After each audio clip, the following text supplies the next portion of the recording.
الحمد للہ رب العالمین والصلاة والسلام علی رسول اللہ وعلی آلہ واصحابہ اجمعین، اما بعد، اعوذ باللہ من الشیطان الرجیم، بسم اللہ الرحمن الرحیم۔ خواتین و حضرات،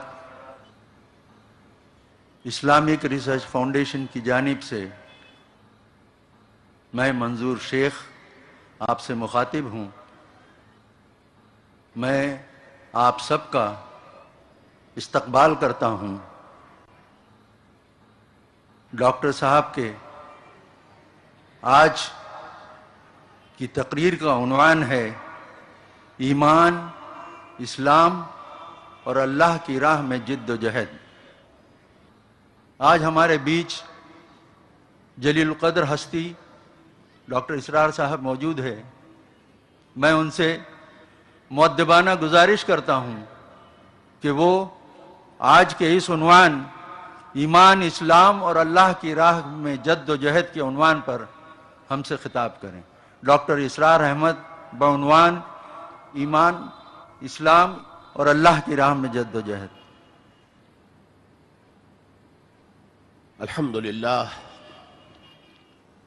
الحمد للہ وکفا والصلاة والسلام علی عبادہ الذین اصطفیٰ، خصوصاً علی افضلہم وخاتم النبیین محمد الامین وعلی آلہ وصحبہ اجمعین۔ اما بعد فقد قال اللہ تبارک وتعالی کما ورد فی سورة الحجرات: اعوذ باللہ من الشیطان الرجیم، بسم اللہ الرحمن الرحیم۔ قالت الاعراب آمنا قل لم تؤمنوا ولكن قولوا اسلمنا ولما يدخل الایمان في قلوبكم وَإِن تُطِيعُوا اللَّهَ وَرَسُولَهُ لَا يَلِتْكُم مِّنْ أَعْمَالِكُمْ شَيْئًا إِنَّ اللَّهَ غَفُورٌ رَّحِيمٌ۔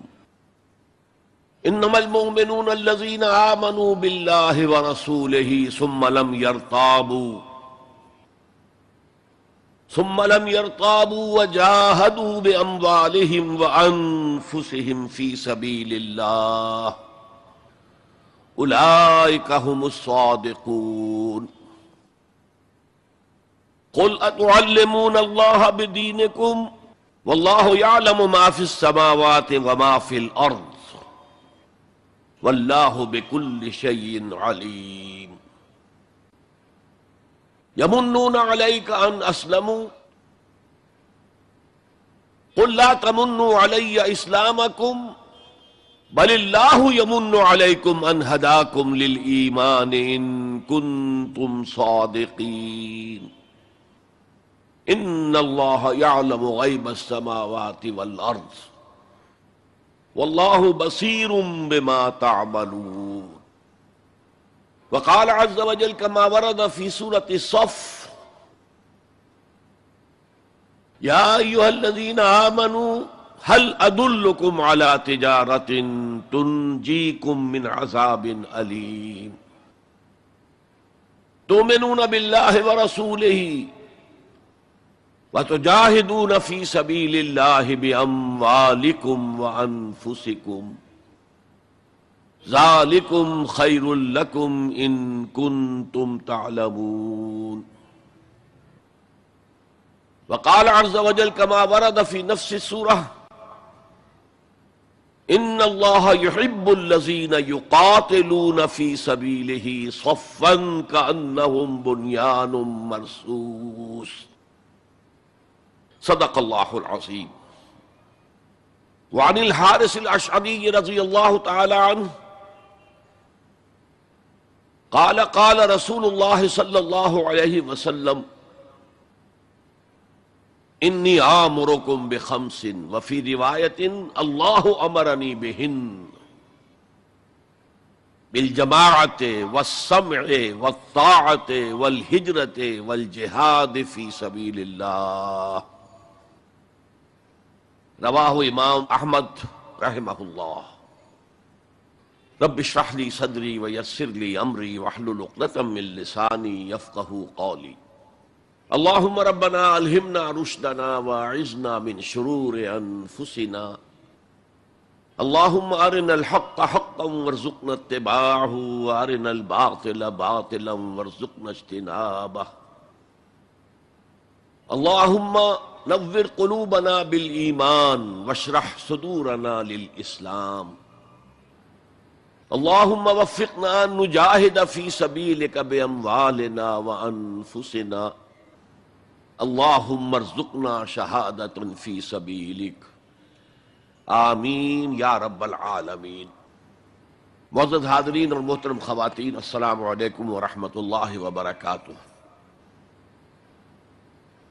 ہمارا جو آج کا موضوع ہے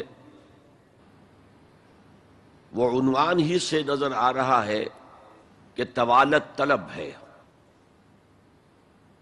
ایمان، اسلام اور اللہ کی راہ میں جد و جہد۔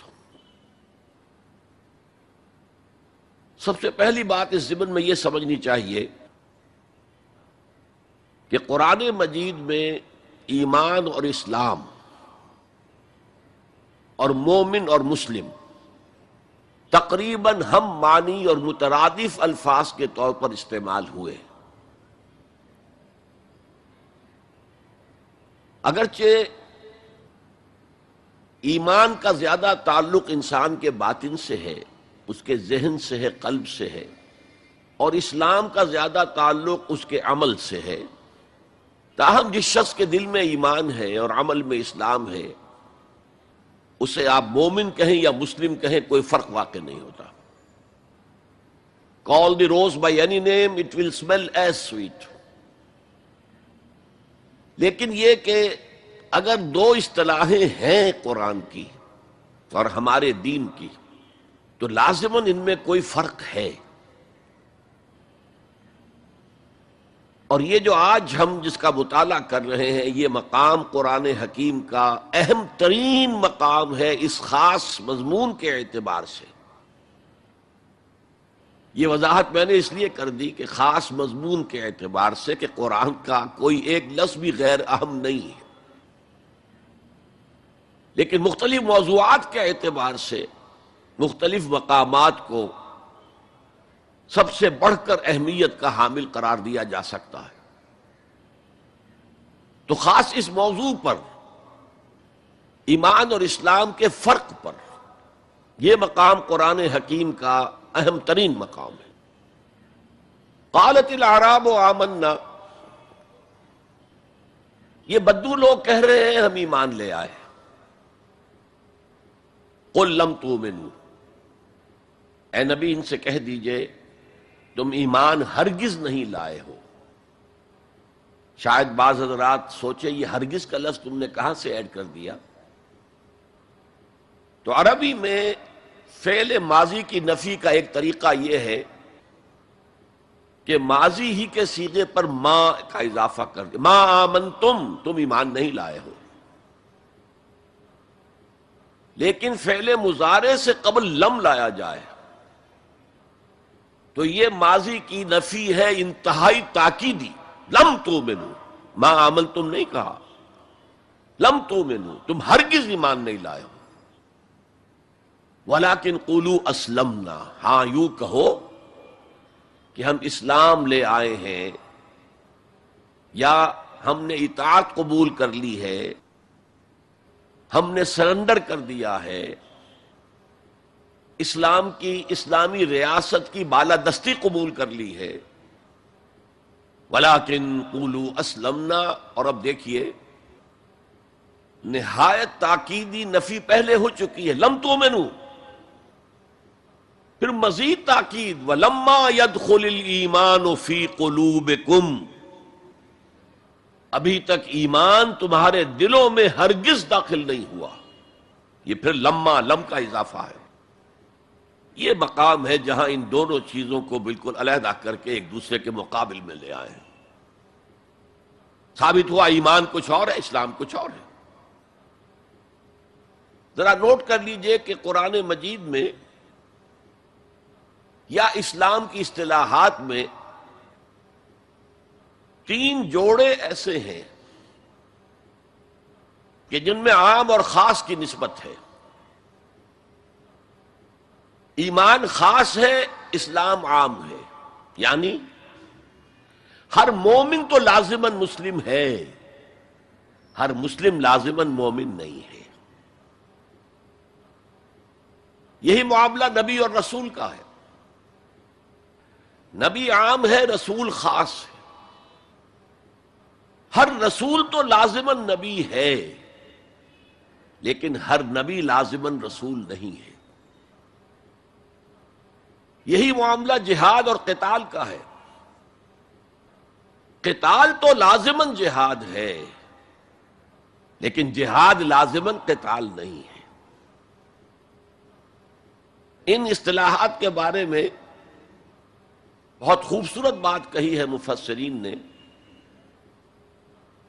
اذا التقیا خالفا واذا خالفا اجتمعا. جب یہ اصطلاحات سامنے سامنے آتی ہے، ایک دوسرے کے آمنے سامنے، تو ان کے مفہوم میں اختلاف ہو جاتا ہے. لیکن علیحدہ علیحدہ آ رہی ہوں، یہاں پر اکیلی اصطلاح ایمان ہے، یہاں پر اکیلی اصطلاح اسلام ہے، تو ان کے معنی تقریباً ایک ہو جاتے ہیں. اور دوسرے یہ کہ یہ اصطلاحات جو ہیں جوڑے، یہ ایک دوسرے کی جگہ پر استعمال ہو جاتے ہیں. تو ایمان کی جگہ اسلام، اسلام کی جگہ ایمان، یہ استعمال کیے جا سکتے ہیں. اور جیسا کہ میں نے شروع میں کہا، یہ دونوں تقریباً قرآن کے عام اسلوب کے اعتبار سے مترادف رحمانی الفاظ ہیں، لیکن یہاں انہیں بالکل علیحدہ کر دیا گیا ہے. قالت الاعراب آمنا قل لم تؤمنوا ولكن قولوا اسلمنا ولما يدخل الايمان في قلوبكم. اب ذرا پس منظر سمجھیے کہ یہ کون لوگ تھے جن سے یہ کہا جا رہا ہے. دیکھیے، آپ کو معلوم ہے کہ ابتدا میں جب کہ حضور ابھی مکہ میں تشریف فرما تھے، تو جس شخص کے دل میں ایمان یقین کے درجے میں آ جاتا تھا، صرف وہی کہتا تھا اشہد ان لا الہ الا اللہ واشہد ان محمد رسول اللہ. گویا کہ ایمان پہلے آتا تھا، اسلام بعد میں آتا تھا. اس لیے کہ انہیں معلوم تھا کہ اسلام کے اعلان کا مطلب کیا ہوگا. گویا کہ اپنے معاشرے کو میں چیلنج کر رہا ہوں، اپنے خاندان سے ہی نہیں، اہل و عیال سے بھی کٹ جانے کے لیے تیار ہوں. جو شخص اس حد تک یقین کا حامل ہو جاتا تھا، وہ پھر اسلام کا اعلان کرتا تھا. لیکن رفتہ رفتہ صورت بدلی، خاص طور پر ہجرت کے فوراً بعد. آپ کو معلوم ہے کہ وہاں اللہ تعالیٰ نے ایسے حالات اور اسباب پیدا کر دیے کہ جو 2 قبیلے وہاں پر اصل عرب قبیلے آباد تھے، اوس اور خزرج، ان دونوں کے تمام اکابر ایمان لے آئے. اور قبائلی زندگی کا معاملہ آپ کو معلوم ہے کہ اگر سرداروں نے ایمان قبول کر لیا تو پھر دونوں قبیلوں نے ایمان قبول کر لیا. لیکن یہاں کیفیت اب وہ نہیں تھی. یقیناً بہت سے لوگ ان میں وہ تھے جنہوں نے دل کے ساتھ ایمان قبول کیا تھا، اس کے فیس ویلیو پر تسلیم کیا تھا. لیکن بہت سے لوگ وہ بھی تھے کہ جو یہ دیکھ کر کہ پورا قبیلہ اسلام لا رہا، چلو ہم بھی شامل ہو جائیں. یہ صورت تبدیل ہونی شروع ہو گئی. یعنی ان کے حد تک اسلام پہلے آ گیا، پھر رفتہ رفتہ حضور کی معیت میں رہے، حضور کی صحبت حاصل رہی اور اس سے استفادہ کیا، تو ایمان بھی پیدا ہوتا چلا گیا. اب یہاں اسلام پہلے آیا، ایمان بعد میں آیا. یہی کیفیت ہماری ہے آج. ہم مسلمان تو پیدائشی طور پر ہیں، مسلمان والدین کے گھر میں پیدا ہوئے، الا یہ کہ کوئی اور کسی دوسرے مذہب سے تعلق رکھنے والا ایمان قبول کرتا ہے، اسلام قبول کرتا ہے، تو اسے بھی اپنے خاندان سے کٹنا پڑتا ہے، اسے اسی طرح کے حالات سے، چاہے وہ مار پیٹ اور وہ پرسیکیوشن اور وہ تشدد اور وہ ٹارچر نہ ہو جو ہو رہا تھا مکہ مکرمہ میں. لیکن بہرحال کافی کچھ قیمت انسان کو ادا کرنی پڑتی ہے اپنے اسلام کے قبول کرنے کی. لیکن ہماری 99,999 فی لاکھ جو اکثریت ہے وہ تو انہی پر مشتمل ہے جو آباء و اجداد کی وجہ سے due to accident of birth مسلمان ہیں. تو اسلام تو پیدائشی طور پر مل گیا، پیدا ہوتے ہی داہنے کان میں اذان پڑھی گئی، بائیں میں اقامت کہی گئی. بڑا عجیب سا نکتہ ہے، ایک صاحب نے جب بیان کیا تو میں واقعی چونک گیا. انسان کی پیدائش کے وقت اذان دی گئی اور اقامت کہی گئی، نماز کوئی نہیں. اور اس کے انتقال کے وقت نماز پڑھی گئی بغیر کسی اذان کے، بغیر کسی اقامت کے. گویا کہ اس نماز کی اذان اور اقامت پیدائش کے وقت ہے جو نماز جنازہ کی شکل میں اس کی موت کے وقت پڑھی جا رہی ہے. اور یوں کہا جا سکتا ہے کہ ہماری یہ دنیاوی زندگی بس اتنے ہی وقفے کا نام ہے جتنی کہ اذان اور اقامت اور نماز کے درمیان ہوتی ہے. بہرحال یہ جو صورتحال کی تبدیلی ہوئی، جس کو میں نے کہا کہ ہمارے ہاں یہ دوسری تبدیلی 100% موجود ہے،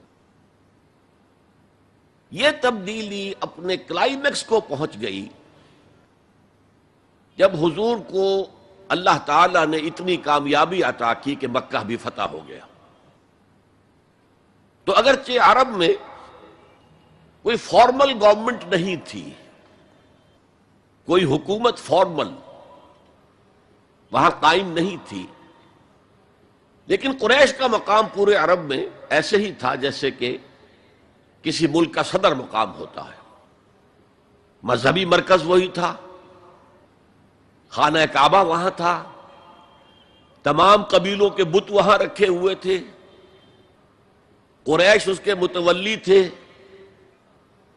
لہذا قریش کو امتیازی حیثیت حاصل ہو گئی. اور اس کا سب سے بڑا معاشی فائدہ جو انہیں ہوا تھا وہ یہ تھا کہ جبکہ دوسرے کسی قبیلے کا کوئی تجارتی قافلہ بچ کر نہیں جا سکتا تھا، اس پہ لوٹ مار، وہاں قریش کے قافلے کو کوئی ہاتھ نہیں لگاتا تھا. اس لیے کہ ہمارے تو خدا ان کے ہاسٹیجز ہیں، ہمارے بت جو ہیں رکھے ہوئے ہیں ان کے پاس خانہ کعبہ کے اندر. اگر ہم ان کے قافلے پر کوئی حملہ کریں گے تو وہ ہمارے بتوں کی گردن توڑ کر یا ایسے اٹھا کر باہر پھینک دیں گے. تو بہت بڑا سیاسی اور بہت بڑا معاشی فائدہ قریش کو تھا اس خانہ کعبہ کی وجہ سے. اور اس پر ایک پوری سورت ہے قرآن مجید کی، لِإِلَافِ قُرَيْشٍ إِيلَافِهِمْ رِحْلَةَ الشِّتَاءِ وَالصَّيْفِ فَلْيَعْبُدُوا رَبَّ هَٰذَا الْبَيْتِ الَّذِي أَطْعَمَهُم مِّن جُوعٍ وَآمَنَهُم مِّن خَوْفٍ. اس گھر کی وجہ سے ان کو معاشی فوائد حاصل ہے اور امن حاصل ہے. بہرحال جب مکہ فتح ہو گیا حضور کے دست مبارک پر صلی اللہ علیہ وسلم، تو اب پورے عرب کے اطراف و اکناف میں یہ بات طے ہو گئی کہ اب جدید اصطلاح میں ہم کہیں گے it's no use continuing resistance. اب ہم کیا مخالفت کریں اور کیا اب آپ کا راستہ روکنے کی کوشش کریں. بات ختم ہو گئی جب مکے پر اب حضور کا قبضہ ہے صلی اللہ علیہ وسلم. تو اب قبیلوں نے اپنے وفد بھیجنے شروع کیے. فلاں وفد آ رہا ہے، ایمان کا اعلان کر رہا ہے، پورا قبیلہ ایمان لے آیا ہے. فلاں قبیلے کا وفد آ رہا ہے، ایمان کا اظہار کر رہے ہیں، مسلمان ہو گئے ہیں، پورا عرب مسلمان ہو گئے. اب یہ لوگ جو ایمان لا رہے تھے، اور ایمان لانے کا مطلب کیا؟ صرف یہ کہہ دینا اشہد ان لا الہ الا اللہ واشہد ان محمد رسول اللہ صلی اللہ علیہ وسلم. ان کی اندرونی کیفیات تین میں سے کوئی سی ایک ہو سکتی تھی. یا تو واقعی ان میں سے بھی کچھ لوگ ایسے تھے جو واقعتاً صدق دل سے ایمان لائے. ایسا بھی ہو سکتا ہے کہ وہ پہلے ہی سے ایمان لا چکے ہوں لیکن اپنے قبیلے کی عصبیت کی وجہ سے، اور یہ کہ پھر قبیلے کو چھوڑ کر کہیں جانا پڑے گا، وہ اظہار نہ کر رہے ہوں. اب اس کے اظہار کے اندر کوئی معنی نہیں رہا، کوئی رکاوٹ نہیں رہی، کوئی رسک نہیں رہا. یہ بھی ہو سکتا ہے. تو ایک ممکن کیفیت تو یہ تھی کہ وہ ایمان لائے ہوں حقیقتاً صدق قلب سے، اور ایک ممکن صورت یہ تھی، اور یہ ہر انقلابی عمل میں ہوتا ہے کہ مخالف انقلاب قوتیں جب یہ سمجھتی ہیں کہ اب ہمارا بس نہیں چلے گا، اب ہم انقلاب کا راستہ نہیں روک سکتے، تو بظاہر سرنڈر کر دیتے ہیں، لیکن دلوں میں ایک ارادہ ہوتا ہے دیکھیں گے کوئی موقع ملا، وہ حالات بدلے تو پھر ان سے نبٹ لیں گے۔ اگر کسی نے اس نیت سے اسلام کا اظہار کیا تو وہ گویا کہ منافق تھا، لیکن بہت سے لوگوں کی کیفیت ہو سکتی ہے نظری اعتبار سے کہ نہ مثبت طور پر ایمان ہے نہ منفی طور پر نفاق ہے، کوئی دھوکہ دینے کا ارادہ بھی نہیں ہے، کوئی صرف ٹائم گین کرنے کے لیے اسلام کا اظہار نہیں کیا ہے،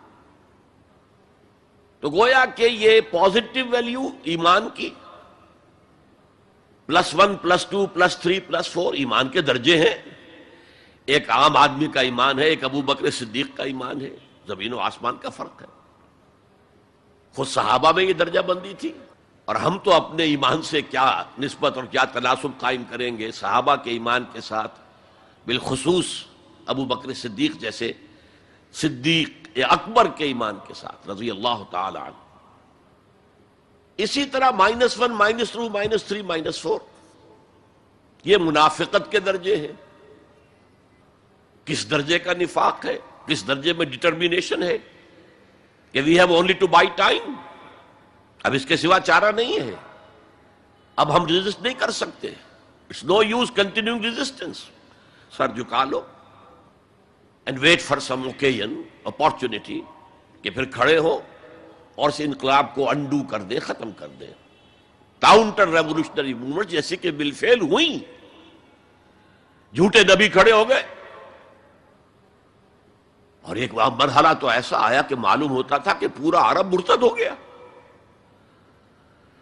جیسے وہ شکل تھی اذا جاء نصر اللہ والفتح ورأیت الناس یدخلون فی دین اللہ افواجا، اس کے بالکل برعکس پوزیشن ہو گئی، یخرجون من دین اللہ افواجا، اسلام جو ہے وہ صرف چند شہر جو ہیں حجاز کے ان تک محدود رہ گیا۔ ابن تیمیہ رحمۃ اللہ علیہ نے ایک عنوان قائم کیا ہے، اثبات الاسلام بغیر الایمان، اسلام کا اثبات، تسلیم کر لینا اسلام کو بغیر ایمان کے، اس آیت کے حوالے سے قالت الاعراب آمنا قل لم تؤمنوا ولكن قولوا اسلمنا ولما يدخل الايمان في قلوبكم۔ اب اگلا ٹکڑا اس آیت کا یہ ثابت کر رہا ہے کہ وہ منافق نہیں تھے، وَإِن تُطِيعُوا اللَّهَ وَرَسُولَهُ لَا يَلِدْكُم مِّنْ أَعْمَالِكُمْ شَيْئًا، اگر تم اللہ اور اس کے رسول کی اطاعت کرتے رہو، اس لیے کہ اسلام کے معنی یہ تو ہے، یہ تو لازماً کرنا ہوگا۔ وہ دور جو ہے آج کی طرح تو نہیں تھا کہ نماز نہ پڑھو تب بھی مسلمان، پڑھو تب بھی مسلمان، کروڑ پتی ہونے کے باوجود حج نہ کرو تب بھی مسلمان، تو یہ بات تو نہیں تھی اس وقت، تو یہ کہ اطاعت تو کرنی پڑتی تھی، اس لیے کہ اطاعت تو ظاہر ہو جاتی، کوئی کر رہا ہے کون نہیں کر رہا ہے۔ ایک چھوٹی سی بستی مدینے کی، ان میں کون نماز پڑھ رہا ہے کون نہیں پڑھ رہا صاف واضح ہوتا تھا، لہذا منافقین کو بھی آ کر نماز پڑھنی پڑتی تھی، بلکہ جو رئیس المنافقین تھا وہ ہمیشہ پہلی صف میں ہوتا تھا، اور جب حضور صلی اللہ علیہ وسلم خطبہ دینے کے لیے کھڑے ہوتے تھے تو پہلے وہ کھڑا ہوتا تھا اور کہتا لوگوں دیکھو ان کی بات توجہ سے سنو، یہ اللہ کے رسول ہیں۔ وہ اپنی اہمیت جتانے کے خاطر، اس لیے کہ یہ جو اوس اور خزرج کے دو قبیلے تھے، ان میں اوس کا قبیلہ چھوٹا تھا، خزرج کا بڑا تھا، اور اس کا سردار یہ تھا سب سے بڑا، اور اس کے لیے طے ہو چکا تھا، مدینے والے اس ضرورت کو محسوس کر رہے تھے کہ یہاں 5 قبیلے آباد ہیں، اور 2 تو قدیم عرب کے ہیں جو یمن سے آ کر آباد ہوئے، اوس اور خزرج، اور 3 عرب سے باہر سے آئے ہوئے ہیں یہودی قبائل، بنو قینقاع، بنو نذیر یا نذیر اور بنو قریظہ۔ اب 5 قبیلوں کا ایک شہر ہے، ہر قبیلے کا نظام تو اپنی جگہ مستحکم ہے، اس کا ایک سردار ہے اور اس کی بات قبیلے والوں کو ماننی ہے، لیکن ان 5 کے درمیان معاملات جو ہیں، کوئی آربیٹریٹر ہونا چاہیے، کوئی ایک ایسا ہونا چاہیے شخص کہ جس کی بات وہ 5 سنے اور مانے۔ اس لیے انہیں بادشاہ کی ضرورت محسوس ہوئی کہ کسی کو ہم اپنا بادشاہ بنا لیں. اور قرۂ فال بنام من دیوانہ زدند عبداللہ ابن ابی، اس کے بارے میں طے ہو گیا یہ ہمارا بادشاہ ہوگا. اس کے لیے تاج تیار ہو گیا سونے کا. تاج پوشی باقی تھی کہ حضور تشریف لے آئے بے تاج بادشاہ کی حیثیت سے. اس کے سارے خواب بکھر گئے. لہذا منافق اول بھی وہ اور رئیس المنافقین بھی وہ. ایمان تو وہ بھی لے آیا، اگرچہ لایا ذرا لیٹ غزوہ بدر کے بعد، لیکن یہ ہے کہ وہ ایمان لایا تھا اسی انداز کا کہ ابھی دیکھیں گے. ہوا دیکھو، ہوا کا رخ دیکھو، تیل دیکھو، تیل کی دھار دیکھو، کوئی حالت ایسی ہو جائے کہ پھر معاملہ تلپٹ کر دیا جائے. تو یہاں کہا جا رہا ہے وَإِن تُطِيعُوا اللَّهَ وَرَسُولَهُ لَا يَلِدْكُم مِّنْ أَعْمَالِكُمْ شَيْئًا، جبکہ منافق کا کوئی عمل بھی قبول نہیں. لیکن یہاں فرمایا گیا کہ اگر تم اللہ اور اس کے رسول کی اطاعت کرتے رہو گے تو اللہ تعالیٰ تمہارے اعمال کے اجر و ثواب میں کوئی کمی نہیں کرے گا. دیکھیے اصولی اعتبار سے بات یہ ہے کہ ایمان کے بغیر کوئی عمل جو ہے قبول نہ ہو. یہاں ایمان کے بغیر نیکیوں کے اعمال کے قبولیت کا اعلان کیا جا رہا ہے. گویا کہ یہ ایک خاص رعایت ہے، اس لیے آیت ختم ہو رہی ہے ان اللہ غفور الرحیم. اللہ غفور ہے، اللہ رحیم ہے. یہ اس کے شان غفاری کا صدقہ ہے، یہ اس کی شان رحیمی کا صدقہ ہے کہ اس حال میں بھی تمہارے اعمال اگر تم اطاعت کرتے رہو گے اللہ اور اس کے رسول کی تو اللہ قبول فرما لے گا. البتہ یہاں یہ نوٹ آف کوشن سامنے رہنا چاہیے کہ اطاعت جزوی نہیں، اطاعت کلی، پوری کی پوری اطاعت. دو حکم بھی دیا گیا ہے، ماننا پڑے گا. جزوی اطاعت اطاعت نہیں ہے. Partial obedience is no obedience. اس لیے کہ اگر آپ نے ایک حکم قبول کر لیا ایک نہیں کیا تو جو نہیں کیا کیوں نہیں کیا کہ وہ آپ کے نفس کو پسند نہیں، جو قبول کیا وہ کیوں کیا کہ نفس نے الاؤ کر دیا آپ کو کہ ٹھیک ہے کر لو کوئی حرج نہیں. دونوں حالتوں میں ویٹو تو نفس کے ہاتھ میں ہے. لہذا partial obedience is no obedience at all. چنانچہ اس پر جو وعید آئی ہے سورہ بقرہ کی آیت نمبر 85 میں افتؤمنون ببعض الکتاب وتکفرون ببعض، تو کیا تم ہماری کتاب اور شریعت کے ایک حصے کو مانتے اور ایک کو نہیں مانتے؟ فما جزاء من يفعل ذلك منکم، تو جو کوئی بھی تم میں سے یہ روش اختیار کرے گا اس کی کوئی سزا نہیں ہے الا خزي فی الحیات الدنیا، سوائے اس کے کہ دنیا کی زندگی میں ذلیل اور خوار کر دیے جائیں. وَيَوْمَ الْقِيَامَةِ يُرَدُّونَ إِلَىٰ أَشَدِّ الْعَذَابِ، اور قیامت کے دن شدید ترین عذاب میں جھونک دیے جائیں. وَاللَّهُ بِغَافِلٍ عَمَّا تَعْمَلُونَ، اور جو کچھ تم کر رہے ہو اللہ اس سے غافل نہیں ہے. تم اپنی ظاہری ٹیپ ٹاپ سے، اپنے داڑھیوں کے طول سے اللہ کو دھوکہ نہیں دے سکتے، اپنے عمروں اور حجوں کی تعداد سے اللہ کو دھوکہ نہیں دے سکتے. He sees you through and through. تمہارے باطن کو دیکھتا ہے، تمہارے دل کو دیکھتا ہے. اسے معلوم ہے کہ تم نے حج تو کیا، حرام کی کمائی سے کیا ہے. بہرحال یہ بڑی شدید وعید والی آیت ہے قرآن مجید میں کہ جس کا نقشہ ہماری نگاہوں کے سامنے آج دنیا میں مسلمانوں کی کیا وقت ہے، کیا حیثیت ہے. 1.25 ارب سے لے کر 1.5 ارب تک کی تعداد ہے جو آنکی جاتی ہے مسلمانوں کی دنیا میں. گویا کہ ہر چوتھا یا ہر 5واں انسان مسلمان ہے. کتنا بڑا رقبہ ان کے قدم و تلے ہے. ہر طرح کے وسائل اللہ نے مہیا کیے ہیں، معدنیات، نباتات. پھر جو آج کی سب سے بڑی دولت تیل، اس کے سب سے بڑے ذخیرے مسلمانوں کے قدم و تلے. اس سب کے باوجود عزت نام کی کوئی شے نہیں. بین الاقوامی معاملات میں کوئی ہم سے رائے لیتا ہی نہیں. کسٹمی پرسد کے بھیا کیسٹی تم ہو کون، تمہاری رائے کیا؟ G7 بیٹھیں گے, G9 بیٹھیں گے, G13 ہوں گے, G15 ہوں گے, وہ بیٹھ کر طے کریں گے. کوئی مسلمان ملک نہ G7 میں نہ G15 میں, جسے ہم محاورے میں کہتے ہیں نہ 3 میں نہ 13 میں. یہ ہے ہماری عزت آج دنیا میں. اکثر مسلمان ملکوں کی حکومتیں امریکہ کی جیب میں ہیں. یہ ہے ہماری حیثیت. تو ذلت جو ہے وہ تو آج ہم پر ہے مسلط. فما جزاء من يفعل ذلك منكم الا خزي في الحیات الدنیا ویوم القیامت. اب یہ قیامت کے دن کی بات جو اللہ فرما رہے ہیں, دعا ہی کی جا سکتی ہے کہ اللہ تعالیٰ اس سے بچا لے, کرم فرمائے, اپنی شان غفاری اور شان رحیمی سے ہمیں اس روز کی ذلت سے اور شدید ترین عذاب میں جھونک دیے جانے کی جو یہاں پر خبر سنائی جا رہی ہے, وعید سنائی جا رہی ہے, اللہ تعالیٰ اس سے بچا لے. تو اس آیت کو اب آپ سامنے رکھیے. البتہ ایک بات میں اور آپ سے عرض کر دوں کہ جو کیفیت اس آیت میں سامنے آئی ہے یہ مستقل نہیں رہ سکتی. اگر کوئی شخص واقعتاً چاہے آغاز میں اس کا دل پازیٹیولی ایمان سے خالی تھا,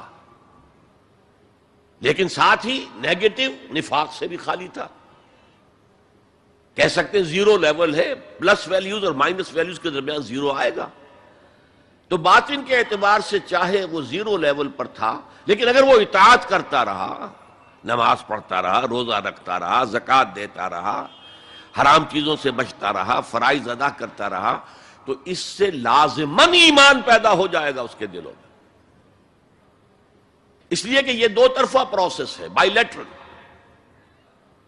ایمان سے عمل پیدا ہوتا, عمل سے ایمان پیدا ہوتا. عمل انسان جب کرتا ہے, اللہ کی راہ میں قربانیاں دیتا ہے, زادتہم ایمانا, ان کے ایمان میں اضافہ ہو گیا. اچھا, اب یہ ہے پس منظر ایمان اور اسلام کا فرق. اب اس کے حوالے سے یہ بھی, اس سے پہلے اگرچہ میں اشارے کر چکا ہوں,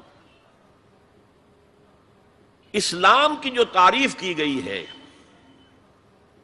متفق علیہ روایت ہے حضرت عبداللہ ابن عمر سے رضی اللہ تعالی عنہما, بنی الاسلام علی خمس, اسلام کی عمارت 5 چیزوں پر قائم ہے. شہادت اللہ الہ الا اللہ وان محمد رسول اللہ, وإقام الصلاۃ وإیتاء الزکوٰۃ وصوم رمضان وحج البیت من استطاع الیہ سبیلا. کلمہ شہادت ہے کہ میں گواہی دیتا ہوں اللہ کے سوا کوئی معبود نہیں, اور میں گواہی دیتا ہوں کہ محمد صلی اللہ علیہ وسلم اللہ کے رسول ہیں. پھر 4 عبادات ہیں, نماز ہے, روزہ ہے, زکوٰۃ ہے, حج ہے. تو اسلام جو ہے دنیا میں قائم ہے ان 5 بنیادوں پر. اب ان میں خاص طور پر دیکھیے لفظ ایمان کہیں نہیں آیا. گویا کہ اسلام کی بنیاد اقرار باللسان پر ہے, اور دنیا میں کسی شخص کے مسلمان سمجھے جانے کا دار و مدار صرف اسی پر ہوگا. اگرچہ بعض فقہا نے کہا ہے کہ تصدیق بالقلب بھی ہونی چاہیے ساتھ, ٹھیک ہے, لیکن ہم ویریفائی تو نہیں کر سکتے نا. دنیا میں تو معاملہ قانون کا ہے, اور قانون تو ویریفائیبل فیکٹس کے اوپر فیصلہ کرے گا. ہم نہ کسی کے ایمان کو ویریفائی کر کے سند دے سکتے ہیں کہ ایمان ہے, نہ کسی کے ایمان کی نفی کر سکتے ہیں. تو دنیا میں معاملہ سارا اسلام پر ہے. ایک مسلمان اسلامی ریاست کا مکمل شہری ہے, ایک مسلمان معاشرے کا مکمل ایک رکن ہے. اسلام ہی پر سارا نظام ہے اس دنیا میں, لیکن آخرت میں سارا دار و مدار ایمان پر ہے. اس لیے کہ اللہ تو معذور نہیں ہے کہ دلوں کے حال کو نہ جانتا ہو. ان اللہ لا ينظر الى صورکم ولا الى اموالکم ولکن ينظر الى قلوبکم واعمالکم. اللہ تعالیٰ نہ تمہاری صورتوں کو دیکھتا ہے, نہ تمہارے مالوں کو دیکھتا ہے, بلکہ وہ تو دیکھتا ہے تمہارے دلوں کو اور تمہارے اعمال کو. امام بخاری رحمت اللہ علیہ کا موقف کہ ایمان میں عمل بھی شامل ہے انٹیگرل پارٹ کی حیثیت سے, یہ حقیقی ایمان کے اعتبار سے 100% درست ہے. دل میں یقین ہوگا تو کیسے عمل اس کے خلاف ہو جائے گا؟ لیکن لیگل اور کانسٹیٹیوشنل لیول پر، جسے ہم اسلام کہیں گے، عمل علیحدہ ہے، ایمان علیحدہ ہے. اور ایمان حقیقی گھٹتا بھی ہے، بڑھتا بھی ہے. زادتہم ایمانا وما زادہم الا ایمانا وتسلیما، سورہ احزاب میں فرمایا کہ وہ جو 12,000 کا لشکر آ گیا تھا اور ایک شدید صورت پیدا ہو گئی تھی اور محسوس ہوتا تھا perhaps this is the end، جیسے کہ ایک چراغ جل رہا ہے میدان میں رکھا ہوا اور جھکڑ چل رہا ہے بجھانے کے لیے، تو منافقین کا نفاق ان کی زبانوں پر آ گیا. ما وعدنا اللہ ورسولہ الا غرورا، ہم سے اللہ اور اس کے رسول نے جو وعدے کیے تھے وہ سب جھوٹے ثابت ہوئے. ہم سے کہا گیا تھا کیسر و کسریٰ کے خزانے تمہارے قدموں میں ہوں گے، اور آج کیا ہے، ہم رفع حاجت کے لیے باہر نہیں جا سکتے. تو منافقین کے اندر کا روگ جو تھا وہ ان کی زبانوں پر آ گیا. اور اہل ایمان کا معاملہ کیا ہوا؟ انہوں نے جب دیکھا رما راول احزاب، قالوا ھذا ما وعدنا اللہ ورسولہ، انہوں نے کہا یہی تو ہے جس کا ہم سے اللہ اور اس کے رسول نے وعدہ کیا تھا. یہ آیت تو سورہ بقرہ میں نازل ہو چکی تھی. وَلَنَبْلُوَنَّكُمْ بِشَيْءٍ مِّنَ الْخَوْفِ وَالْجُوعِ وَنَقْصٍ مِّنَ الْأَمْوَالِ وَالْأَنفُسِ وَالثَّمَرَاتِ وَبَشِّرِ الصَّابِرِينَ، ہم لازماً آزمائیں گے تمہیں، لازماً آزمائیں گے. خوف سے، بھوک سے، فقر و فاقے سے، جان اور مال اور ثمرات کے ضیاع سے اور زیاں سے. فصل تیار کھڑی ہے اور عین وقت آ گیا ہے جنگ کا، اور وقت پر فصل کھجور کی اتاری نہ گئی تو تباہ ہو جائے گی. لیکن نہیں، نکلنا ہے. یہی معاملہ تھا جو کہ تبوک کے موقع پر ہوا ہے. قحط کی کیفیت تھی اور اب فصل تیار تھی، اب ساری امیدیں اس فصل پر تھی، کھجور کی. لیکن ظاہر ہے کہ کھجور کی فصل اتارنا کوئی عام خواتین کا کام تو نہیں ہے. لیکن مردوں سے کہا جا رہا نکلو اللہ کی راہ میں، سب کے سب. پہلی مرتبہ نفیر عام تھی، ہر صاحب ایمان نکلے. تو ایک بہت بڑی آزمائش. تو جو راسخ الایمان تھے، صادق الایمان تھے، ان کا رد عمل سچویشن ایک ہی ہے. منافقین کہہ رہے ہیں ما وعدنا اللہ ورسولہ الا غرورا، ہمیں تو اللہ اور اس کے رسول نے سبز باغ دکھا کر مروا دیا. اور اہل ایمان کہہ رہے ھذا ما وعدنا اللہ ورسولہ وصدق اللہ ورسولہ وما زادہم الا ایمانا وتسلیما، اور ان میں نہیں کوئی شے بڑی مگر ایمان اور تسلیم کے. جبکہ وہ جو ایک کانسٹیٹیوشنل ایمان ہے وہ ایک جامد شے ہے. It's a legal status that you get as a Muslim. تو یہ اسٹیٹس نہ گھٹتا ہے نہ بڑھتا ہے. یہ نہیں ہو سکتا کہ ایک باپ کے اگر 2 بیٹے ہیں اور ایک متقی ہے، زاہد ہے، عابد ہے، تہجد گزار ہے، دوسرا فاسق و فاجر ہے، تو وراثت میں اس تہجد گزار کو زیادہ حصہ ملے اور دوسرے کو جو ہے وہ کم ملے. نہیں، ایکول. المسلم کفو لکل مسلم، تمام مسلمان آپس میں جہاں تک ان کے لیگل اور پولیٹیکل حقوق کا تعلق ہے برابر. تو یہ فرق ہے ایمان اور اسلام میں. البتہ یہ میں آپ کو بتا چکا ہوں کہ یہ بھی ہو سکتا ہے کہ اسلام پہلے آئے، ایمان بعد میں آئے. ہم میں سے جب بھی اللہ تعالیٰ کسی کو نصیب فرما دے حقیقی ایمان، یقین والا ایمان، جیسے میں نے دعا کی اللہم نور قلوبنا بالایمان، اے اللہ ہمارے دلوں کو منور کر دے، روشن کر دے ایمان کے ساتھ، نور ایمان سے جگمگا اٹھے ہمارا دل. واشرح صدورنا للاسلام، اور ہمارے سینوں کو کھول دے اسلام کے لیے، اسلام کی ہر شے ہمیں حسین نظر آئے. حضور صلی اللہ علیہ وسلم کی حیات طیبہ کے آخری ایام میں یہ واقعہ پیش آیا کہ حضور مسجد نبوی میں تشریف فرما ہے، مجمع موجود ہے. اچانک ایک شخص ظاہر ہوتا، شدید و بیاض ثیاب، شدید و سواد شعر، اس کا لباس انتہائی سفید صاف، کوئی اس پر دھبا نہیں، داغ نہیں، میل نہیں. بال انتہائی سیاہ چمکدار، گرد آلود نہیں. ولا یعرفہ احد منا، اور ہم میں سے اسے کوئی پہچانتا بھی نہیں تھا. کسی بھی ریت سے، خاک سے بالکل آلودہ ہوئے بغیر بال ہیں تو شاید یہ مدینے کا رہنے والا ہو، تو مدینے والوں میں سے کوئی تو ہوتا کہ جو اس کو جانتا پہچانتا، کوئی نہ کوئی تو گریٹ کرتا اس کو مجمع میں، آؤ آؤ ادھر آ جاؤ، میرے پاس آ جاؤ، کوئی نہیں۔ اور اگر براہ راست باہر سفر سے آ رہا ہے تو کچھ گرد آلود بال ہوتے، کچھ کپڑے میلے کچیلے ہوتے، تو لوگ حیران تھے۔ اور مزید یہ کہ اس نے سیدھا تیر کی طرح مجمع کو چیرتا ہوا حضور کے عین سامنے جا کر بیٹھ گیا۔ اب لوگ حیران ہیں، یہ ہے کون؟ اس کی یہ جرت، یہ جسارت، اور اس طرح دو زانو بیٹھا کہ حضور کے گھٹنوں کے ساتھ اپنے گھٹنے جوڑ دیے اور حضور کی رانوں پر اپنے دونوں ہاتھ رکھ دیے۔ اب سوال کیا، یا محمد اخبرنی عن الاسلام، اے محمد مجھے بتاؤ اسلام کیا ہے؟ حضور نے فرمایا وہی جو میں ابھی آپ کو حدیث سنا چکا ہوں، الاسلام ان تشہد اللہ الہ الا اللہ وان انا رسول اللہ وان تقیم الصلاۃ وتؤتی الزکاۃ وتصوم رمضان وتحج البیت ان استطعت الیہ سبیلا۔ پھر کہا اخبرنی عن الایمان۔ لیکن یہ کہ ان روایتوں میں بھی اس کو روایت کرنے والے بہت سے صحابہ ہیں، عبداللہ ابن عمر بھی ہیں، حضرت عمر خود بھی ہیں رضی اللہ تعالی عنہما، ابو ہریرہ بھی ہے، عبداللہ ابن مسعود بھی ہیں۔ چونکہ ایک مجمع میں واقعہ ہو رہا تھا نا، تو مجمع کے اندر تو بہت سے لوگ سن رہے ہیں۔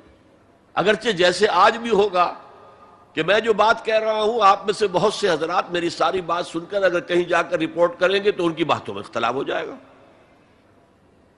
لہذا اس حدیث کی روایت میں اختلاف ہے۔ بعض روایتوں میں یہ ہے کہ پہلے پوچھا اخبرنی عن الایمان، پھر پوچھا اخبرنی عن الاسلام، اور یہ جو حضرت عمر کی روایت ہے اس میں ہے سب سے پہلے آپ نے پوچھا اخبرنی عن الاسلام، پھر دوسرا سوال آیا اخبرنی عن الایمان۔ اچھا، اس کے بعد ایک دو سوال اور بھی کیے، اب میں تفصیل میں نہیں جا سکتا۔ پھر وہ شخص چلا گیا۔ حضور نے کہا ذرا اس کو بلانا واپس، تو دیکھا تو کہیں بھی نہیں، زمین کھا گئی، آسمان اچک کر لے گیا، اللہ جانے۔ تب حضور نے فرمایا اوہ یہ جبرائیل تھے جو تمہیں تمہارا دین سکھانے آئے تھے، یعلمکم دینکم اذ لم تسألوہ، جبکہ تم نے اس کے بارے میں سوال نہیں کیا۔ اور یہ پہلی بار ہے کہ میں جبرائیل کو پہچان نہیں سکا، انسانی شکل میں وہ آئے اور میں پہچان نہیں پایا، ورنہ اکثر حضرت دہیہ کلبی کی شکل میں آتے تھے انسانی صورت میں۔ جب بھی حضرت جبرائیل آتے تھے، حضرت دہیہ کلبی جو ہے وہ بہت ہی حسین جوان رانا، ان کی شکل میں آتے تھے۔ بہرحال یہ اتنا اہم مسئلہ ہے کہ اس کو کلیئر کرنے کے لیے کہ دودھ کا دودھ پانی کا پانی علیحدہ ہو جائے۔ ایمان کیا ہے، اسلام کیا ہے؟ دنیا کا نظام اسلام پر ہے، ایمان پر نہیں ہے۔ آخرت کا معاملہ ایمان پر ہے، اسلام پر نہیں ہے۔ کوئی شخص مسلمانوں کا بہت بڑا قائد ہو، بہت بڑا لیڈر ہو، لیکن ہو سکتا ہے آخرت میں زیرو ہو۔ میں حدیث سنا چکا ہوں آپ کو، ایک شخص دنیا میں شہید سمجھا جا رہا تھا، ایک شخص دنیا میں بہت بڑا عالم سمجھا جا رہا تھا، ایک شخص دنیا میں بہت بڑا سخی سمجھا جا رہا تھا، اور اللہ نے سب کے دعوے جو ہیں ان کی نفی کر دی۔ تم نے جنگ کی تھی اس لیے لیقال جریء کہا جائے، بہت ہی جری آدمی ہے صاحب، بہت بہادر آدمی، کیا کہنے اس کے۔ لیقال سخی، بھائی بڑا سخی آدمی ہے، سخاوت کے دریا بہا دیے اس نے، بھائی بہت بڑا عالم ہے، اس سے علم کا کتنا جو ہے لوگوں کو فیض پہنچا ہے۔ وقد قیل، یہ تمہارا مقصود تھا، وہ مقصود دنیا میں حاصل ہو چکا، تمہاری شہرت کے ڈنکے بج چکے، اب یہاں تمہارے لیے کچھ نہیں۔ اور پھر اللہ حکم دے گا اور فرشتے منہ کے بل گھسیٹتے ہوئے اسے جہنم میں جھونک دیں گے۔ تو وہ اسلام وہاں کام نہیں آئے گا، بلکہ اسلام کیا، اسلام پر اتنی اضافی خوبیاں بھی کام نہیں آئیں گی اگر دل میں ایمان نہیں اور اس کے نتیجے میں نیت درست نہیں۔ حقیقت البر پر ہم گفتگو کر چکے ہیں، نیکی کی اصل حقیقت کیا ہے۔ اسی موضوع پر اصل میں امام ابو حنیفہ جو فقیہ ہے، ان کی کوئی کتاب اور تصنیف فقہ پر نہیں ہے، وہ سارے ان کے شاگردوں کے فتاوی ہیں جو بعد میں مرتب ہوئے۔ ہاں ان کی ایک تصنیف ہے الفقہ الاکبر، بڑی فقہ جو میجر ایشوز ہیں، مسلمان کون ہے، اور مسلمان گناہ کبیرہ کرے تو کافر ہو جاتا یا نہیں ہو جاتا، بعض احادیث سے ثابت ہوتا ہے کہ وہ تو کافر ہو گیا، ایمان سے محروم ہو گیا. میں وہ حدیث سنا چکا ہوں آپ کو، واللہ لا یؤمن واللہ لا یؤمن واللہ لا یؤمن. خدا کی قسم وہ شخص مومن نہیں، خدا کی قسم وہ شخص مومن نہیں، خدا کی قسم وہ شخص مومن نہیں. صحابہ لرز گئے، کانپ گئے. قیل من یا رسول اللہ، حضور کس کے بارے میں ارشاد فرما رہے ہیں؟ فرمایا الذی لا یامن جارہ بوائقہ، وہ شخص کہ جس کی ایذا رسانی کی وجہ سے اس کا پڑوسی چین میں نہیں ہے، امن میں نہیں، سکون میں نہیں. تو بظاہر تو نتیجہ نکلا کہ ایمان کی اتنی نفی ہو رہی تو کافر ہے. اور یہی سب سے بڑی غلطی جو سب سے پہلا فرقہ پیدا ہوا اسلام میں، وہ تو اسی بنیاد پر ہوا تھا.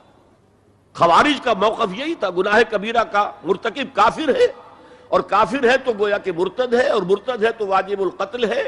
اس کا مال بھی تم پر مباح ہے کہ لے لو اور قبضہ کر لو، اس کی بیویاں بیٹیاں بھی تم پر مباح ہے کہ انہیں اپنی کنیزیں بنا لو. حالانکہ بڑے متقی لوگ تھے خوارج. حضرت علی کو بہرحال ان سے جنگ کرنی پڑی. 4000 خوارج جو ہیں جنگ نہروان کے اندر قتل ہوئے، اور پھر خوارج کی تکفیر پر امت کا اجماع ہوا کہ وہ دائرہ اسلام سے خود خارج ہو گئے تھے. ان موضوعات پر امام ابو حنیفہ کی تسلیم اپنی ہے، گناہ کبیرہ سے بھی کوئی شخص کافر نہیں ہوتا.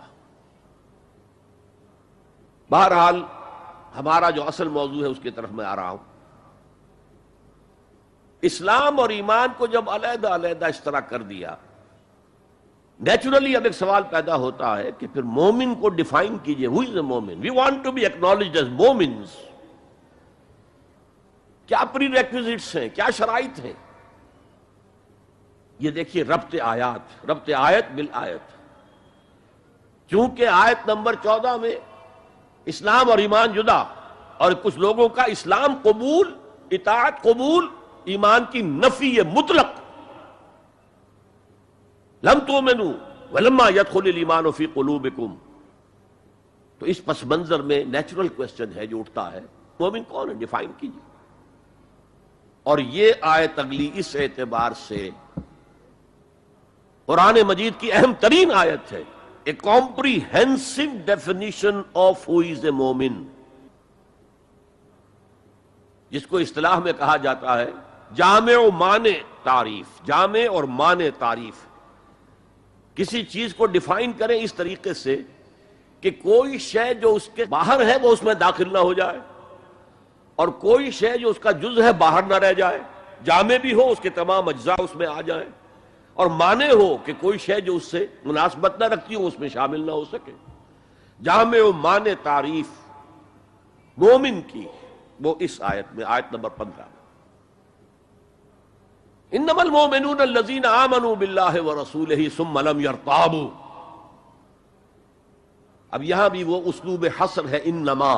اور حصر کا مفہوم میں کئی دفعہ سمجھا چکا ہوں کہ آپ کہیں کہ زید عالم ہے، اس سے دوسروں کے علم کی نفی نہیں ہوئی، اور بھی ہو سکتے ہیں. زید ہی عالم ہے تو دوسروں کی نفی ہو گئی کہ اس مجمع میں صرف ایک عالم ہے اور وہ زید ہے، باقی کوئی عالم نہیں. اسے حصر کہتے ہیں. تو میں نے چونکہ کہا ہے کہ most comprehensive definition of who is a مومن، اس کا آغاز بھی حصر سے ہے، اس کا اختتام بھی حصر پر ہے. انما کلمہ حصر ہے، اور آخر میں اولئک ھم الصادقون، وہ بھی اسلوب حصر ہے. انما المؤمنون الذین آمنوا باللہ ورسولہ ثم لم یرتابوا. مومن تو صرف وہ ہے جو ایمان لائے اللہ پر اور اس کے رسول پر، پھر شک میں ہرگز نہیں پڑے. یہ پھر لم آ گیا، یہاں مرتابو نہیں آیا، لم یرتابو، ہرگز شک میں نہیں پڑے. یہ واحد مقام قرآن کا جہاں پر کہ یہ لفظ اضافی طور پر آیا ہے ایمان کے بعد. ثم لم یرتابو، یرتابو بنا ریب سے، شک. الف لام میم ذالک الکتاب لا ریب فیہ. ارتابا یرتابو، شک میں پڑ جانا. ثم لم یرتابو، پھر شک میں ہرگز نہیں پڑے. ان کا دل ایمان پر یقین کے ساتھ معمور ہو گیا. چنانچہ پازیٹو انداز میں یہی شان بیان ہوئی ہے صحابہ کی اکثریت کی اسی سورہ حجرات میں. فرمایا گیا صحابہ کرام سے وَلَٰكِنَّ اللَّهَ حَبَّبَ إِلَيْكُمُ الْإِيمَانَ، وَزَيَّنَهُ فِي قُلُوبِكُمْ، اللہ نے تو تمہارے نزدیک ایمان کو محبوب بنا دیا ہے اور تمہارے دلوں میں کھما دیا ہے، مزین کر دیا تمہارے دلوں کو ایمان سے، منور کر دیا تمہارے دلوں کو ایمان سے۔ تو یہاں فرمایا انما المؤمنون الذین آمنوا باللہ ورسولہ ثم لم یرتابوا، اضافی شرط، وجاہدوا باموالہم وانفسہم فی سبیل اللہ، اور جہاد کیا انہوں نے اپنے مالوں کے ساتھ اور جانوں کے ساتھ اللہ کی راہ میں، یہ دوسری شرط لازم۔ تو یا جہاد کے بغیر کوئی ایمان نہیں، یہ جامع و معنی تعریف ہے۔ اولئک ھم الصادقون، صرف یہ لوگ سچے ہیں۔ یہ اگر دعویٰ کریں آمنا تو ٹھیک ہے، ان کا دعویٰ صحیح ہے، درست ہے، لیکن یہ دو پری ریکوزٹس پورے کرنے ہوں گے۔ اب اس کو میں سمجھانے کے لیے کہا کرتا ہوں کہ دیکھیے یہ 5 ارکان تو اسلام کے ہو گئے، کلمہ شہادت، نماز، روزہ، حج، زکوٰۃ۔ اس میں جب حقیقی ایمان دلوں میں اتر جائے گا تو ایک تو رکن یہاں اضافی ہو جائے گا، یقین قلب، صرف گواہی نہیں، صرف وربل اٹیسٹیشن نہیں، یقین قلب بھی، اور دوسرا عمل میں آ جائے گا جہاد فی سبیل اللہ۔ وہ 5 ارکان قائم رہیں گے۔ اسلام عام ہے، ایمان خاص ہے، تو اسلام کے 5 ارکان تو ہیں موجود، وہ تو شامل رہیں گے، اگرچہ ظاہر بات ہے جب دل میں یقین پیدا ہو جائے گا تو اب نماز کی شان کچھ اور ہوگی۔ ایک ہے چھدا اتارا جا رہا ہے، بس نماز ایک فقہی جو ہے وہ ہم نے ادا کر دی ہے، جس کو کہا گیا ہے کہ جیسے مرغا ٹھونگے مارتا ہے ایسے سجدے کیے ہیں اور گئے۔ ایک نماز وہ ہوگی جسے حضور نے کہا الصلاۃ معراج المومنین، تو ایمان حقیقی کے ساتھ نماز کی شان کچھ اور ہوگی، اور ایک اس رسمی سے اسلام کے ساتھ نماز کی شان کچھ اور ہوگی، لیکن وہ 5 ارکان قائم رہیں گے، 2 کا اضافہ ہو جائے گا، شہادت کے بعد اس کے ساتھ یقین قلبی، اور ان 4 عبادات کے ساتھ جہاد فی سبیل اللہ۔ یہ جو رے آف لائٹ کا جو اسپیکٹرم بنتا ہے اسے پرزم میں سے جب گزارے تو 7 روشنیاں نظر آتی ہیں، وہ تو نظر آتی ہیں، 2 اور بھی ہیں جو نظر نہیں آتی، الٹرا وائلٹ، انفرا ریڈ۔ یہ الٹرا وائلٹ ہے اور یہ انفرا ریڈ ہے جہاد والی، جس میں جانیں دینی پڑتی ہے، خون کا معاملہ بھی آتا ہے۔ یہ گویا کہ حقیقی ایمان کے 7 ارکان ہو جائیں گے، 5 جمع 2، تب وہ شخص مومن کہلانے کا مستحق ہوگا۔ قُلْ أَتُعَلِّمُونَ اللَّهَ بِدِينِكُمْ، اے نبی ان سے کہیے تم اللہ کو بتانا چاہتے ہو، جتلانا چاہتے ہو اپنا دین۔ میں چونکہ ہریانہ میں پیدا ہوا تھا، حصار میں، تو وہاں کی جو مقامی بولی تھی اس کی کچھ چیزیں یاد ہیں۔ تھوتھا چنا باجے گھنا، جو چنا اندر سے خالی ہو گیا، کیڑا کھا چکا ہے، اس کے اندر آواز زیادہ ہو جاتی ہے۔ خالی برتن زیادہ آواز دیتا ہے، برتن بھرا ہوا ہے تو ظاہر بات ہے ڈل ہو جائے گی۔ تو وہاں تھوتھا چنا، کھوکھلا چنا، باجے گھنا، اس کی آواز جو ہے زیادہ آتی ہے۔ تو جن کے دلوں میں وہ ایمان نہیں تھا وہ بڑھ چڑھ کر کے ہم دیکھیے جی ہم تو اسلام لے آئے، ہم تو بغیر لڑے بڑے اسلام لے آئے۔ حضور ہمارے ساتھ تو خصوصی معاملہ ہونا چاہیے، ہمیں زکوٰۃ میں سے خصوصی حصہ ملنا چاہیے۔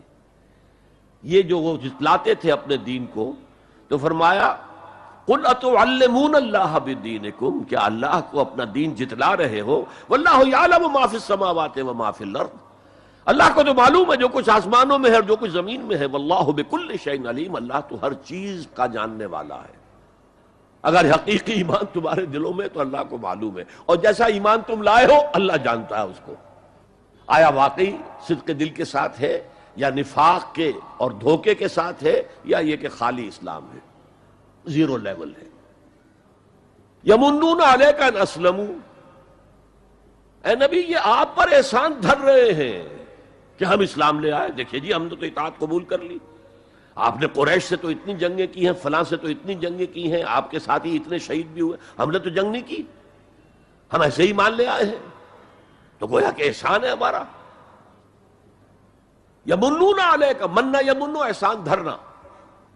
یمنون علیک ان اسلموا قل لا تمنوا علی اسلامکم، کہہ دیجئے مجھ پر اپنے اسلام کا احسان مت دھرو، بل اللہ یمن علیکم ان ہداکم للایمان، بلکہ اللہ تم پر احسان دھرتا ہے کہ تمہیں اسلام کا راستہ دکھا دیا ہے۔ تم اسلام میں آ گئے ہو تو ایمان کا راستہ تمہیں دکھا دیا ہے، اب عمل کرتے رہو گے تو ایمان پیدا ہو جائے گا۔ یہ جو میں نے عرض کیا تھا کہ یہ کیفیت اثبات الاسلام بغیر الایمان یہ مستقل نہیں ہے، یہ عارضی ہے۔ جب عمل کریں گے تو ایمان پیدا ہو جائے گا۔ تو بل اللہ یمن علیکم ان ہداکم للایمان ان کنتم صادقین، بلکہ اللہ کا احسان مانو کہ اس نے تمہیں اسلام کے راستے پر لا کر گویا کہ اس سڑک پر ڈال دیا ہے جو ایمان کی طرف لے جا رہی ہے۔ اگر تم اسلام کے بارے میں بھی سچے ہو، یعنی وہ لوگ نکل جائیں گے جو دھوکہ دینے کے لیے ایمان لا رہے تھے۔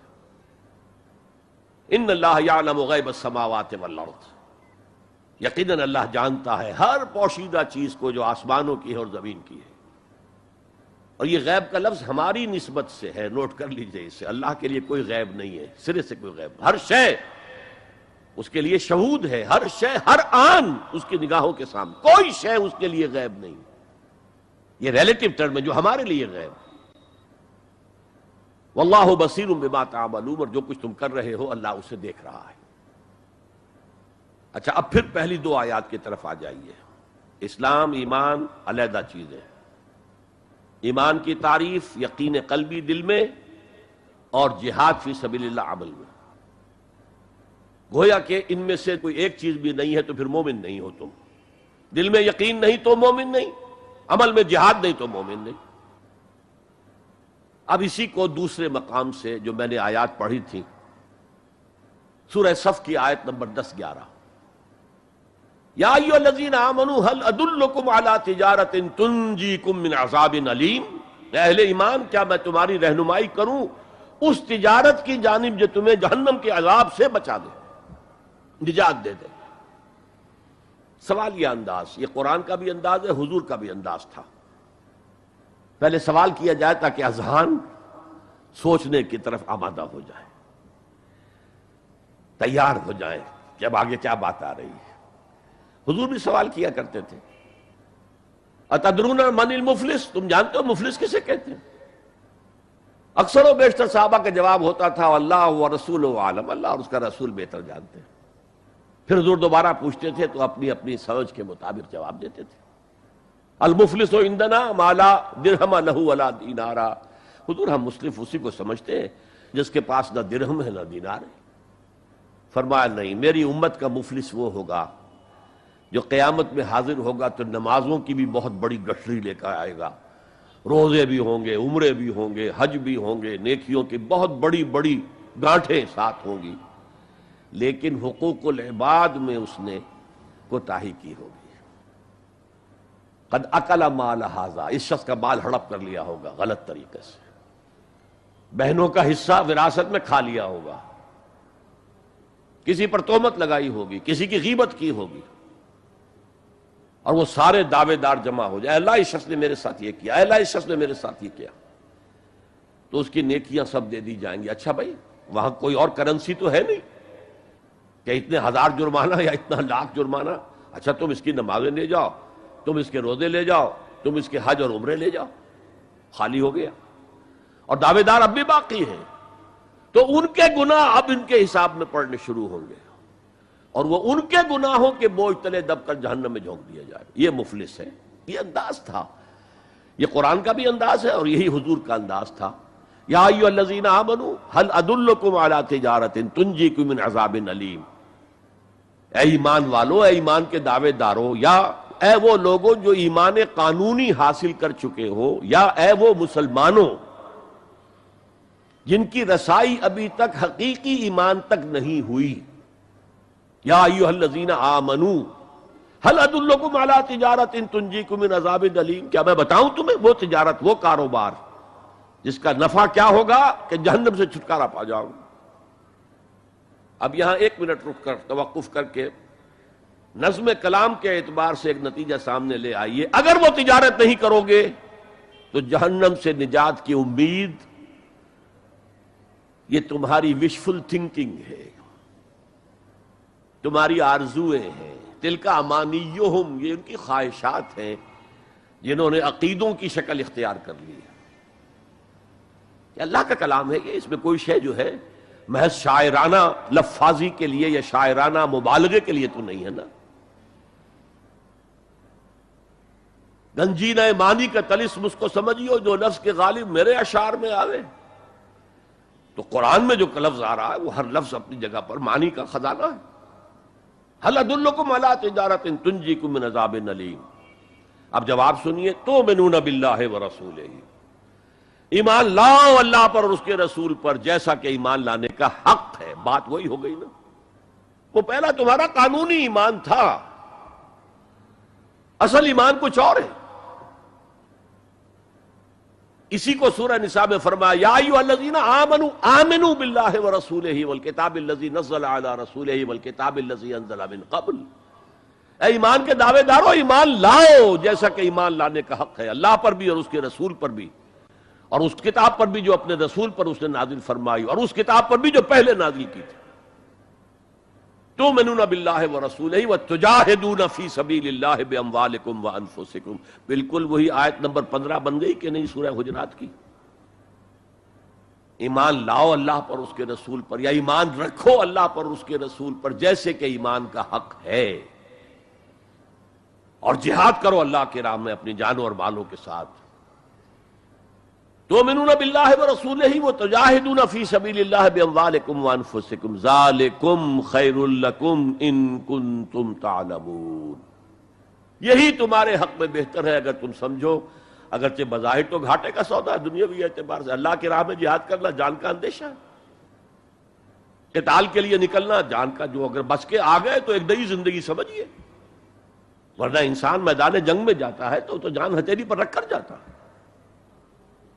مال مانگا جا رہا ہے اللہ کی راہ میں، مال دے کر دنیا میں تو بہرحال دولت کی کمی کا احساس ہوتا ہے نا، اگرچہ تمہیں گھاٹے کا سودا نظر آتا ہے، حقیقت میں یہی نفع کا سودا ہے اگر تمہارے پاس علم حقیقی ہے۔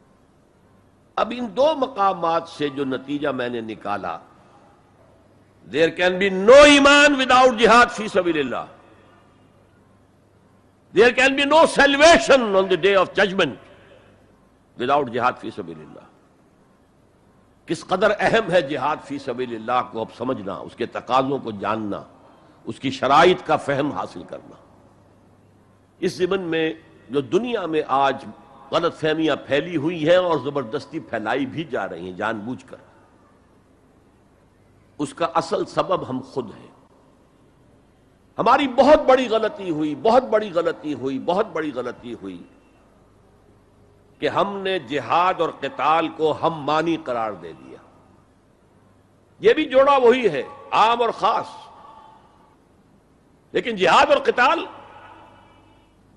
یہ ہم مانی نہیں ہیں، سینونیمس نہیں ہیں۔ اسی لیے میں نے سورہ صفی کی آیت نمبر 4 بھی آپ کو سنائی۔ اب یہ اس اعتبار سے جہاد اور قتال فی سبیل اللہ پر قرآن مجید کی جامع ترین صورت ہے، کل 14 آیتیں، اس میں جہاد فی سبیل اللہ کا ذکر بھی ہے، یہ آیت نمبر 11 کے اندر، اور آیت نمبر 4 میں قتال فی سبیل اللہ کا حکم بھی ہے۔ ان اللہ یحب الذین یقاتلون فی سبیلہ صفا کانہم بنیان مرصوص۔ اللہ کو محبوب تو وہ بندے ہیں اس کے جو اس کی راہ میں جنگ کرتے ہیں، صفیں باندھ کر گویا کہ سیسا پلائی ہوئی دیوار ہے۔ قتال فی سبیل اللہ، جہاد فی سبیل اللہ، دو اصطلاحات ہیں، ان کا مفہوم بالکل ایک تو نہیں ہو سکتا۔ ہمارے ہاں ان دونوں کو مترادف قرار دے دیا، اس کے نتائج کیا نکلے؟ قتال ہر وقت تو ہوتا ہی نہیں، لہذا جہاد ثانوی شے ہو گیا، اس کی اہمیت ہی نہیں رہی، وہ جو بیک برنر کی جگہ ہوتی ہے وہاں رکھ دیا گیا۔ بعض لوگوں نے ایک اور غلطی کی اس کے برعکس، جہاد کی اہمیت کے پیش نظر انہوں نے اسے ارکان اسلام میں داخل کر دیا۔ یہ بہت بڑی جسارت ہے، اس لیے کہ متفقون علیہ حدیث حضرت عبداللہ ابن عمر سے میں سنا چکا ہوں، 5 ارکان اسلام کے، اور حدیث جبرائیل میں اسلام کی ڈیفینیشن وہی 5 چیزیں، چھٹی چیز داخل کرنے کا کسی کو حق نہیں۔ ارکان اسلام میں جہاد فی سبیل اللہ شامل ہے، ارکان ایمان میں شامل ہے۔ There can be no ایمان without جہاد فی سبیل اللہ and there can be no salvation، نجات کا کوئی امکان نہیں ہے اگر جہاد فی سبیل اللہ نہیں۔ ہم نے مترادف بنا کر ایک طرف تو سیکنڈری حیثیت دے دی اس کو، اور اس سے ستم بالائے ستم، مسلمان جنگ کرے وہ جہاد فی سبیل اللہ ہے۔ مسلمان بادشاہ ہے، زانی ہے، شرابی ہے، بدماش ہے، عیاش ہے، اور وہ صرف کسی اپنے پڑوسی غیر مسلم ملک پر حملہ کر رہا ہے تاکہ اس کی ریونیوز بڑھ جائیں، اس کی آمدنی بڑھ جائے، اس کی عیاشیوں کا میں اضافہ ہو جائے، وہ اور زیادہ بڑے محل بنائے،